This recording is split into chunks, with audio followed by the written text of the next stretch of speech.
চাঁদপুরের দাসপাড়া শিব মন্দিরে শারদীয় দুর্গা উৎসব উপলক্ষে ফ্রি মেডিকেল ক্যাম্প ও উপহার সামগ্রী বিতরণ করা হয়েছে।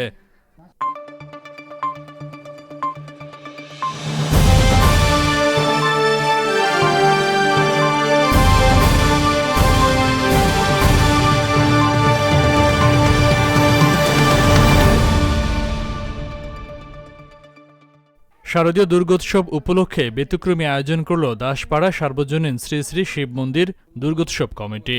চাঁদপুর শহরের পুরান বাজার দাসপাড়া এলাকায় প্রতিষ্ঠা লগ্ন থেকে নানা আয়োজন করে আসছে মন্দির কমিটি। তারই অংশ হিসেবে এবছর দুর্গোৎসব উপলক্ষে গরিব অসহায় মানুষের জন্য বিনামূল্যে স্বাস্থ্যসেবা, ওষুধ ও বস্ত্র বিতরণ করেছেন। রোববার দিনব্যাপী মন্দির প্রাঙ্গণে এই কার্যক্রম অনুষ্ঠানে প্রধান অতিথি হিসেবে বক্তব্য রাখেন চাঁদপুর জেলা প্রশাসক মোহাম্মদ মহসিন উদ্দিন।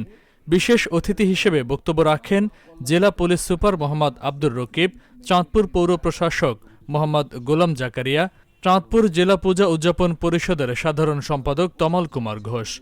দাসপাড়া সার্বজনীন শ্রী শ্রী শিব মন্দির দুর্গোৎসব কমিটির উপদেষ্টা গোলাম শাহর সভাপতিত্বে ও সাধারণ সম্পাদক বেবিনটন দাস কিরণ এর সঞ্চালনায় জেলা জন্মাষ্টমী উদযাপন পরিষদের সভাপতি পরেশচন্দ্র মালাকার, পৌর পূজা উদযাপন পরিষদের সাধারণ সম্পাদক নেপাল সাহা, মন্দির কমিটির সভাপতি উত্তম দে, সাধারণ সম্পাদক নেপাল চন্দ্র সাহা, দুর্গোৎসব কমিটির সভাপতি গণেশ দে, সহসভাপতি লিটন সাহা, সমীর দাস, সাংগঠনিক সম্পাদক শাওন দাস, স্বপন কুমার দে সহ আর অনেকে উপস্থিত ছিলেন।